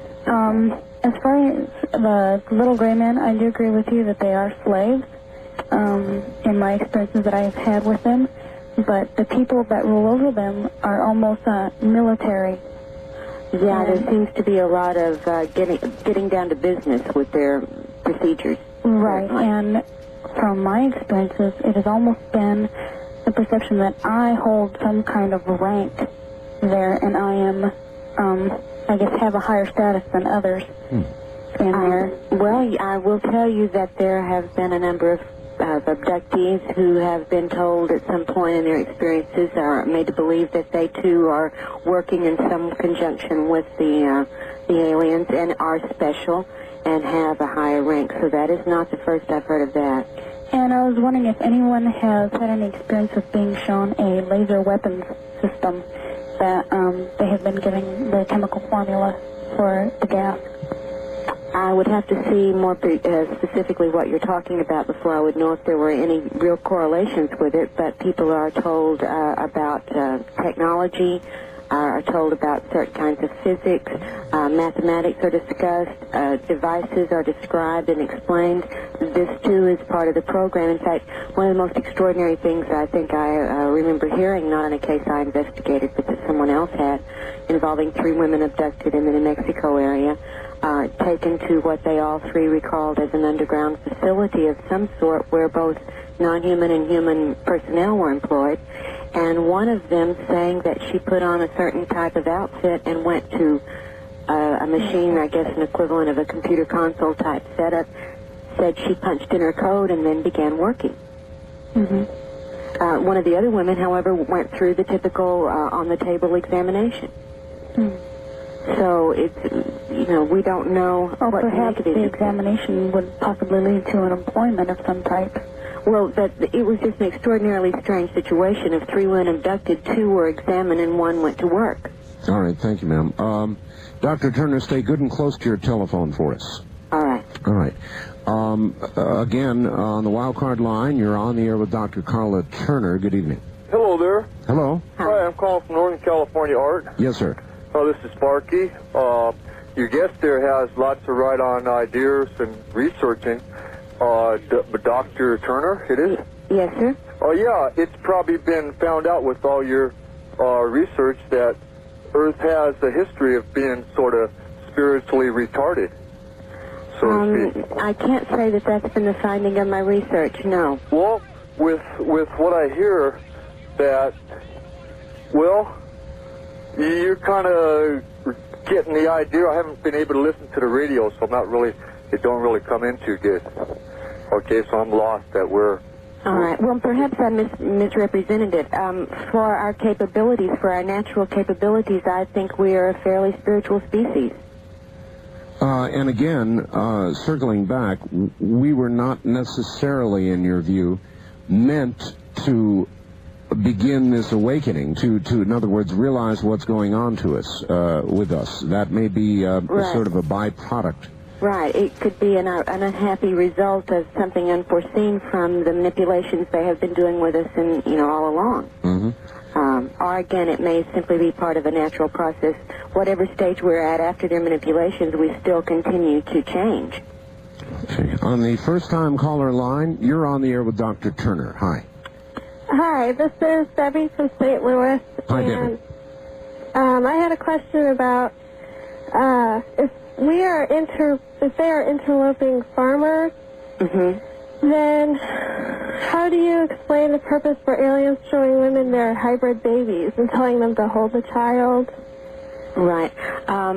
There's a number of possibilities that could explain it. One female who had gone through this process was very clear when it was over about her assessment of why they were doing it. She felt it had very little at all to do with the actual well-being of the child, that it was more of an experiment or test-type situation to elicit certain emotional responses from her for whatever purpose that they needed them or wanted to study them. She felt that it had very little to do with the baby. The responses of people to these so-called hybrid infants that they're shown and told belong to them in some way ranges from instant love and bonding to repulsion to bewilderment to rejection.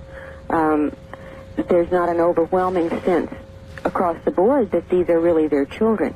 There's that scenario being presented for them, but whether it's an accurate one or not, we don't know. So there's no sense of what they're trying to achieve with that kind of union.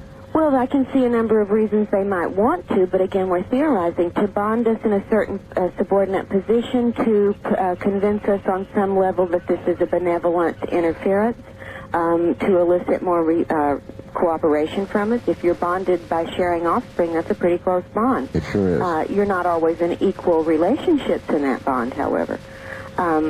Certainly there would be, reasons for that kind of approach in the setup from their point of view. All right. On the wild card line, you're on the air with Dr. Turner. Good evening. Good evening. This is Jody, KOH Reno. Hi, Jody. Hi, Doctor. Why is it, the last caller hit on it a little, why is it that it's only the people reporting about the hybrids that you seem to doubt? And also I'd like to know, who is it that you think the Bible is referring to when it speaks of demons and angels? Thank you. All right. Great questions. I appreciate it. First off, I don't mean to imply that I doubt that part of the abductees' story. I do not. I know very deeply that these people are telling the honest truth.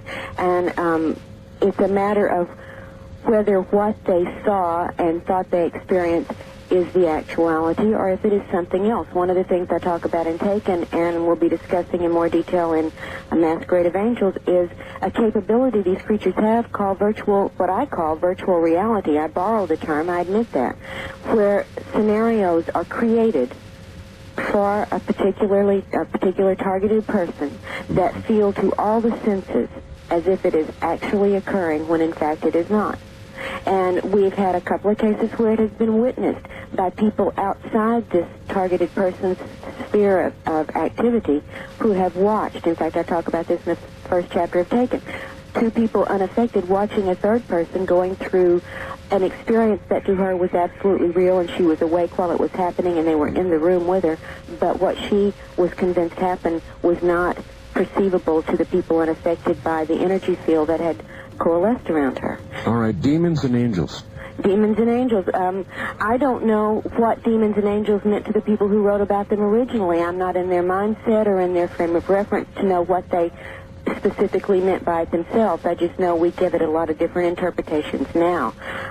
These creatures have capabilities that seem supernatural to us, but they would not perhaps seem that way if we had equivalent technology or if we had equivalent perceptive capabilities. I don't know if that's why we've always put these creatures perhaps on a supernatural plane.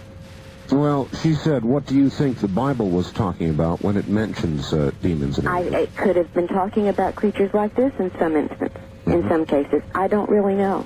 I think that makes sense given some other things that are recorded not only in the Bible but in other world religious documents. All right. On the toll-free line, you're on the air. Good evening. Good evening. This is Fritz from Phoenix calling. Hi, Fritz. Dr. Turner, yes, when will the medical profession that does abductee research, like yourself and many, many other doctors out there, psychiatrists, realize that the abduction scenario must be turned around in a positive direction? You can't stop it. You know it's going to continue. Get the fear out of the program. I agree with you entirely. There are two things going on in the abduction field right now as far as I can tell, and one is abductee therapy, which is the major activity going on in the field, which is exactly what you say, helping people who need the help learn better how to cope with the scenario that they cannot change. That's therapy. I agree. I don't do therapy. I'm doing research. That's a totally different thing with a different goal and a different approach. But certainly, yes, you have to learn to cope. However, I would point this out also. It is the minority, as far as I can tell, of abductees who actually need medically trained mental health professionals to assist them in coping. Most of us have had this since our early childhood. We have already found coping mechanisms or we wouldn't have reached adulthood sanely. It is the minority, or it is at very temporary times that people go through so much stress or so much discomfort that they need professional help. For the most part, we cope very well, thank you. It's funny. I'm trying to analyze my own feelings, Dr. Turner, about why this, the scenario, I guess the way you laid it out, disturbs me so. And he was talking about fear. I guess a little bit of this, to me, if this is true, I feel a little bit of that fear. I understand. I have felt it myself, and I don't know anyone involved in this, even if they think it's the most wonderful thing that happened, has not felt some fear at some point. All I can say is that fear does you no good. You have to get it out of your system, the sooner the better. Fear impedes you from having the ability to assess things in a rational manner or in an intuitive manner. That it does, just as anger will also accomplish that. However, anger is a positively motivating emotion compared to fear. If you have to put an intense emotion into one or the other, I suggest anger. It helps you focus. It does help even your logic focusing unless you're just in a rage. Well, whereas exactly. fear incapacitates your ability to react rationally. It does. It's true. On the toll-free line, you're on the air with Dr. Turner. Good evening. No, you're not. On the wild card line, you're on the air with Dr. Turner. Hi. Radio Free America. Yes. Dr. Turner, are you familiar with the term Nephilim? No, yes, I am in the works of Sitchin and in some references to possible ancient Actually, documents. it only happened. It's only in the Bible twice, in Genesis and in Numbers, and it refers to a race that was on the earth that before the flood and then after the flood, and a lot of biblical scholars believe that angels at the time before the flood of Noah had intercourse with women. I'm familiar with that scenario. And what is your belief that this is what could be happening? Well, it could be a partially or somewhat or a totally correct account of things that occurred. I'm not ruling that out. The level of its accuracy is something that's open to debate, I certainly think. Perhaps that's a metaphorical way of accounting for a species coming in with the capability to genetically alter us so that we become a different race, and we become, in a metaphorical sense, their offspring. I can see that as a possibility, as much as it being a literal story, or as much as it being a bewildered writer's attempt to, or group's attempt to account for a phenomenon they couldn't otherwise explain. I don't know. Dr. Turner, who would you say is doing research that you most particularly admire right now of all the people in the field? In abduction work? Well, in the field generally, but since you're working with abductions, that'd be a good area. Mm-hmm. Well, I certainly have a great deal of admiration for the woman who opened your program. I think Linda Howe is doing absolutely as accurate a work as one could ask.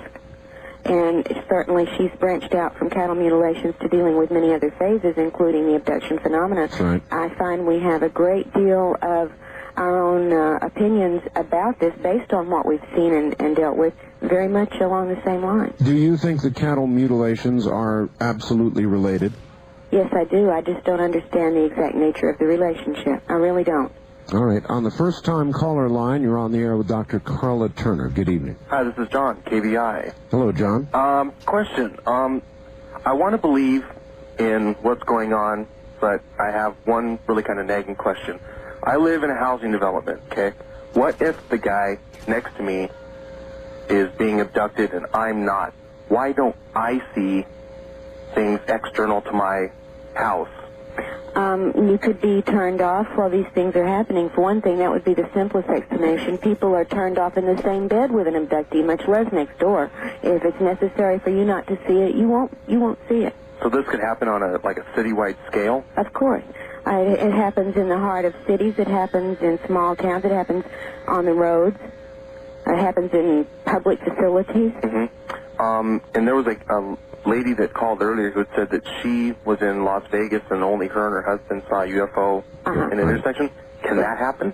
Yes, exactly. Of course it happens. It happens over and over again. That's what I was saying, that there are at least two types of sightings reports. One is a random, where anyone in the vicinity by accident can observe it, and the other is where it's targeted and only the selected person or group can see it. All right, let's ask this, Doctor. What about any specific numbers? Are there more men than women abducted, or women than men? Are any areas more likely than others? Is there anything you can pin down as you start to look at all these reports? Not a thing. Not a thing? Not a thing. No more abductions in this country than in France? I would not. Per capita. I would not think so. There is a research going on in various areas in Europe very intensely and seriously, if quietly, and sometimes not so quietly. There is research going on in China, in Russia, and the former Soviet Union. There's research going on intensely in Japan. There's ongoing research in South America. I would think the cultural differences would make a great deal of difference in how many are reported. Yes, that's where the difference come in on the question of men and women both. People who have run statistics on their own cases, like Jacobs and Hopkins and others, I think find a fairly even split between the sexes, fairly even. We find it in all ages, from cases like in my husband's case at 11 months old, or even younger, up to people becoming aware of it for the first time in their 60s, and then finding out it had been there all along. I was going to ask about children. A number of researchers concentrate on children because they feel the possibility of coming up with evidence that is believable might be greater working with very young children who haven't been exposed to programs like this, for example. Well, they're being exposed to them from a very early age. They're being exposed to programming by the abductors, not by the media. Programming begins, I think, immediately with these recurrent abduction patterns. So yes, they're getting programmed, just not from us. Which brings me back to one of the things on my list of facts, and this is fact number 3. During encounters, the human's perceptions are controlled, and so are the conscious memories, in a number of ways. Also controlled are the human's perception of pain, or the lack thereof, feelings of physical, sometimes sexual pleasure, emotional responses. We know from the data of the reports over and over again, these are controlled, not just monitored, but manipulated. All right, Dr. Turner, stand by. We're at the bottom of the hour. We've got one more segment to go. It's Sunday evening, and so, of course, this is Dreamland. I'm Art Bell. Stay right where you are.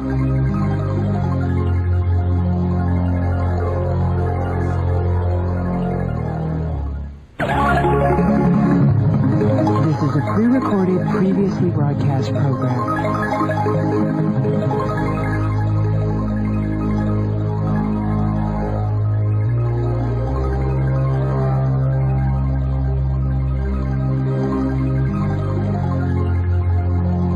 Art Bell.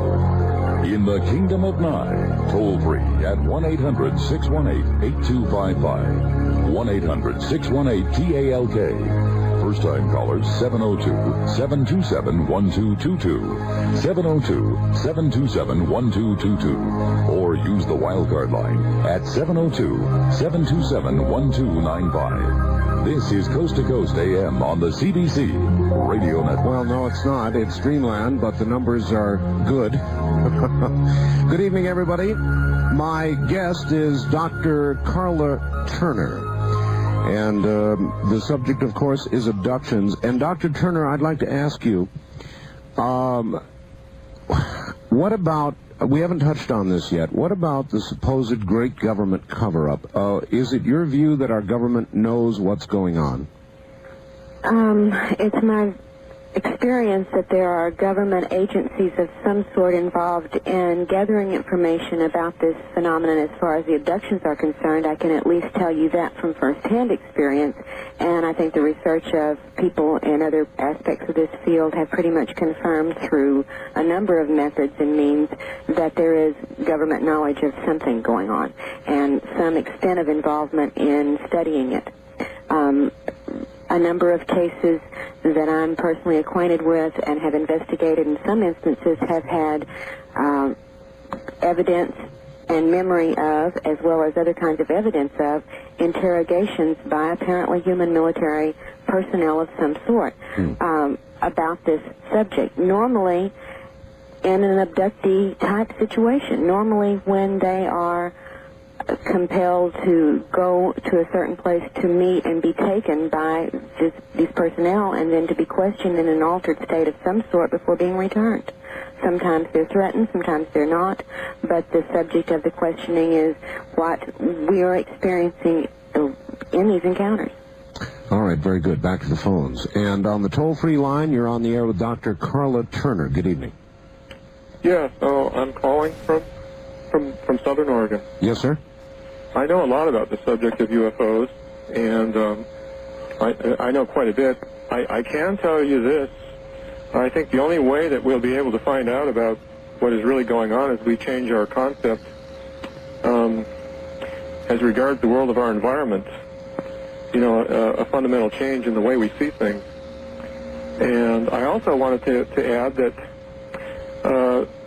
I'm sure your guest probably knows about this, that certain mushrooms that contain tryptamines and psilocybins can also create, I don't know if you call it I guess you would call it a hallucination. The same sort of altered state that UFOs produce. Yes, all right.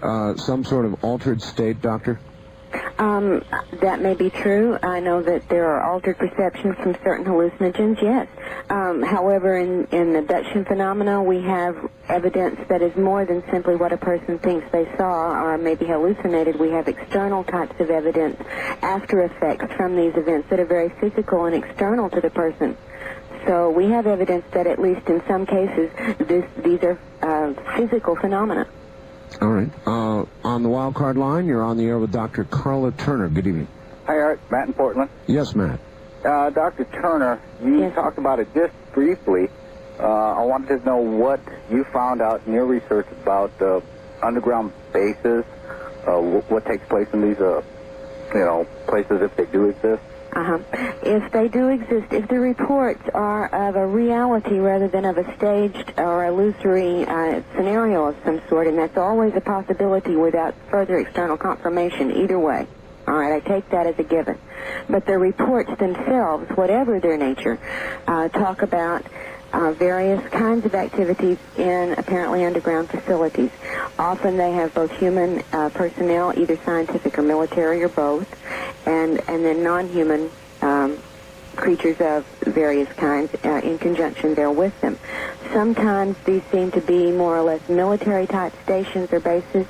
Some are reported to be research-type facilities, and others are reported to be what the people sort of refer to as processing plants, in which very horrific scenarios are reported involving mutilations of humans, and this is something that goes into the more lurid side of the material. It's but true. Nonetheless, it comes from a number of different cases and reports, not just the few that people may know about, and it often has come from people who are what I call UFO virgins, who really have had little or no exposure to this material and certainly wouldn't know who John Lear was.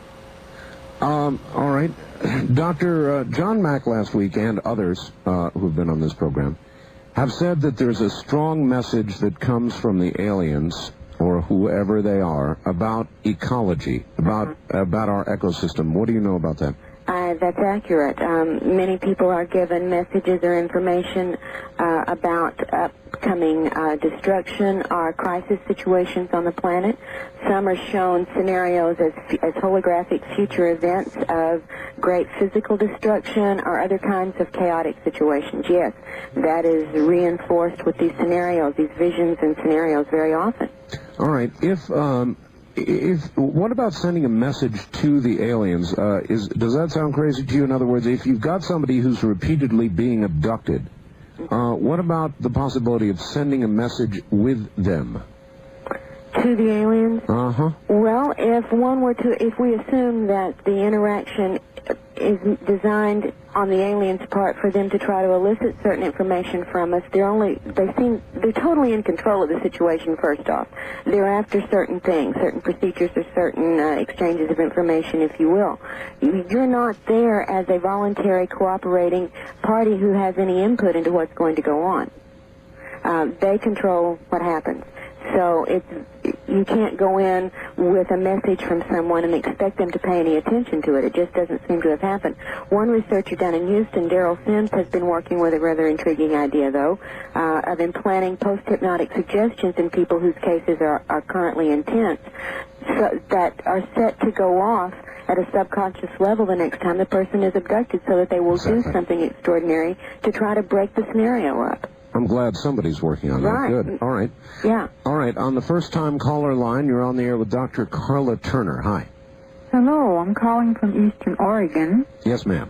And my question is, these people, these abductees, do they ever report being able to feel these beings? Do they have a physical body that you can touch and feel? Oh, absolutely.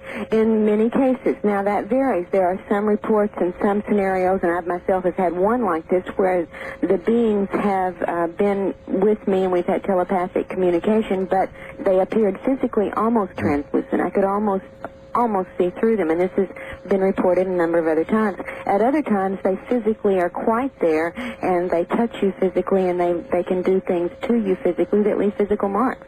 Yes, they have felt texture. My husband, for instance, described in his initial encounter at 11 months, when the creature, the smaller creature that had come to fetch him from the car, held him to carry him. He was only 11 months old. Carried him to the craft to transport him to the larger one. He could feel the texture and the solidity of the being that was holding him.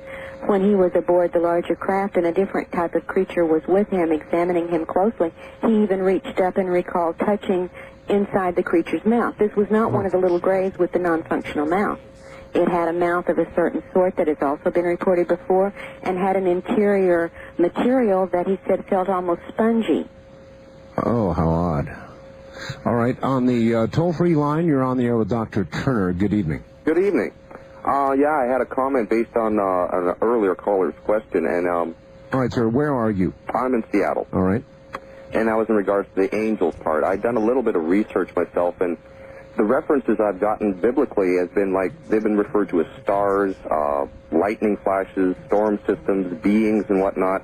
So it's kind of like anything, well, and by the literal definition of the term, it's messenger. Mm-hmm. So an angel or a demon is if someone perceives that they're getting some message from something or somebody, right, based on their own perspective, if they have a positive or a negative reaction to it, that will become an angel or a demon. If you remember, I can remember a couple instances, but nothing specific, but it was like they telepathically communicated to whoever they were speaking to, and one of the first comments that was communicated was fear not type of a thing, like don't stress out over the situation and just kind of go with whatever's happening, you know. And that's one of the very most common initial communications during an abduction, especially the bedroom encounters, is the creature communicates, do not be afraid.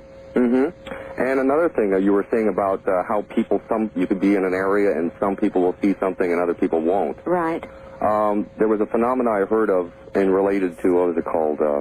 Called geophysics, or geophysical warfare was actually a whole scenario that was researched by the government. But they had found out there was a natural phenomenon in the south of Germany. In the late summertime, there was a type of field that kind of inhabited an entire valley, and the whole valley kind of became lethargic and lazy. And it wasn't exactly, they would try to do things or something, but they just kind of became listless and kind of relaxed and couldn't really motivate themselves. So, like, there's natural phenomena seeming to go on without any particular cause, but if someone has kind of researched this type of thing, they might be able to manipulate it down to a level where, you know, they can just kind of tune into a certain frequency. Well, it also may be one of the functions of the implant. Some people, well, we don't know what they are, so people hypothesize, and some think they're monitoring and tracking devices. Others think that they are devices to monitor some bodily system or function.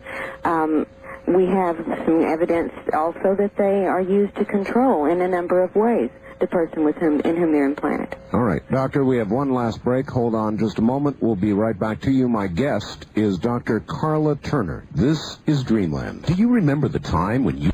Hi there, Dr. Turner. Hello. It's been quite a program. You pull no punches, and if information about this subject is negative, I've noticed you're not hesitant to present it. Do you think a lot of researchers hesitate to do that? Yes, I do. I think that even admittedly they do. For one thing, there are some people whose concerns also include getting as much general acceptance by the mainstream scientific, medical, educational communities as they can, and you cannot hit them with this full force with all of the raw data they feel. They try to make it more palatable so that they can bring the person or the group or the into this more gently, more slowly, where it becomes more acceptable, and they can learn to at least open up and think about these subjects. I can understand that. Also, it is a frightening situation sometimes if what we see is taken at face value. The trouble is right now we just don't know if it should be taken at face value. With virtual reality capabilities, any number of things can be presented for our pseudo-experience that are not actually there. So we're dealing still on a very primitive level with what in this is real. I ask this of a number of researchers, and I will ask you. Given a choice, if you were about to be abducted, Doctor, and you had the opportunity to do it, would you run like hell? or would you sort of lay back and just experience what was about to happen to you? If I had a choice to experience it or not, that's right. Mm-hmm. Certainly I will say no until I have more understanding of what this is involving, of what the purpose is, what my part in it is, and what it's going to be ultimately used for. All right. On the wild card line, you're on the air with Dr. Turner. Good evening. Hi, Art. This is Jim and Chico. Listen to KP. Hi there. I had an off-the-wall question. Has the guest ever looked into whether the abductions are with people that have, like, healthy genetically, like have no health problems in their family and so forth, or does it matter? It is a good question. What about that, Doctor? It doesn't seem to really matter. Seems to be pretty much a cross-section the way most of the general population runs. People with health problems, people who are inordinately healthy, people who develop health problems afterwards, people who are cured of health problems afterwards, people with handicaps, people with mental disabilities. It doesn't seem to matter. Have there been records of cures after abductions? Oh, certainly. Yes, of different kinds of either illnesses or chronic conditions or diseases, but as often as there have been cures, there have been reports of physical harm or after effects on the person after the abduction. Sometimes very serious, sometimes not so serious. See, the problem for any scientist is this whole damn thing is so random. Exactly. It's so random. You keep trying to put your finger on something. Well, they're more from here, or more of this type, or they're looking for this, or they're looking for that. But it seems to be utterly random. How frustrating. And even more frustrating when we count on certain things that we take for granted and everything else we deal with is when you realize that also none of us have ever actually seen. I mean, this is possible. We have never actually seen what these beings really look like, given their capabilities. Right. Right. On the toll-free line, you're on the air with Dr. Turner. Good evening. Hi. Hello. Greg up in Anchorage. Anchorage, Alaska, yes. Yeah, I'm pretty sure that what they're actually doing is taking samples and maybe growing their own species cloning. What do you think about that?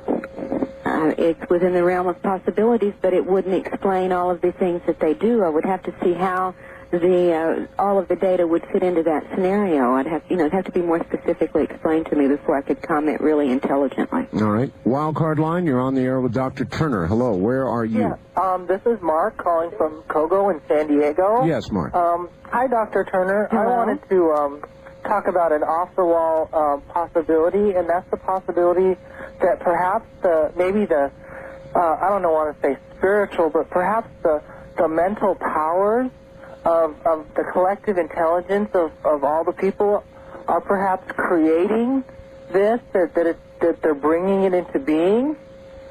Well, that's a theory that I've heard expressed before. I mean, maybe it is off the wall. I think that we would have to then redefine what we call bringing into being, because these things are photographed, videotaped, leave landing traces, permanent ones, are on radar.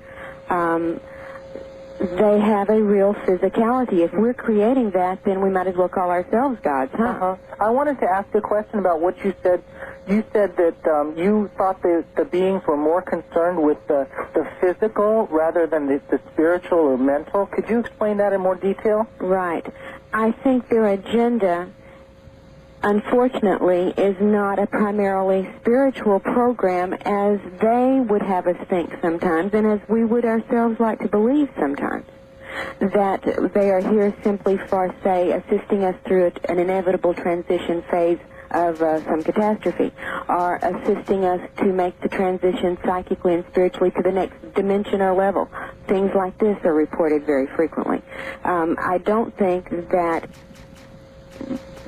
explanation is covered by, or covers the data in the very physical procedures that are as much a part of this as anything else that these beings do. All right, Doctor, this is out of left field, but I do a lot of on-air programs, and I've noticed that I'm getting a lot of calls from people who feel something is impending, something's going to happen, something big is coming, kind of an unsettled, non-specific, something's coming sort of feeling. Yeah, this is being fostered, I think, massively. I'm not sure who's doing all the fostering, although some of the alien groups, if there are various groups, and we can theorize there may well be, are promoting this idea very heavily. Also, some of the people with military backgrounds who talk about and research in this field have pointed toward that as well, and they may well have information from some sources we're not privy to. All right. On the toll-free line, you're on the air with Dr. Turner. Good evening. How you doing? I have a few questions. All right, go ahead. I just wanted to state my opinion. I think UFOs are along the same line as, like, parapsychology and stuff like that. All right, sir, we don't have a lot of time, so... Okay, well, I think it's on the same line as parapsychology, Maharbaba, and astrology and astral bodies, auroras, tarot cards, witchcraft, and magic. I'm sorry, this is a sudden surprise. I've been trying for about an hour to get through. I think that this kind of stuff that she's talking about and represents just pretty much sets the stage for what's to come. I don't think, if I may say, Satan wants to a world that doesn't believe in religion. I think he wants a world that believes in supernaturalism. All right, sir, I'm sorry, but we're going to have to stop it there. Dr. Turner, we are out of time. Yes, sir. I'm terribly sorry. We're going to have to do this again. You've been a very good guest. While it's been unsettling, it's been fascinating, and I would like to know that you would come back and do it again. I would very much like to. There's so much material we didn't even get close to talking about, and I would love to do it again at any point. May I add one thing about my book? Sure. It is not now just exclusively available from us, although I'd be happy to take any individual orders, but many bookstores, especially the ones that carry this material routinely, can get it from a number of distributors nationwide now. Good enough. Thank you, Dr. Turner. You're very welcome. Enjoyed it greatly, Art. Take care. Anybody who wants a copy of this program or any Dreamland program can get it by dialing 24 hours a day, 503-664-7966. 503-664-7966. Good night, everybody.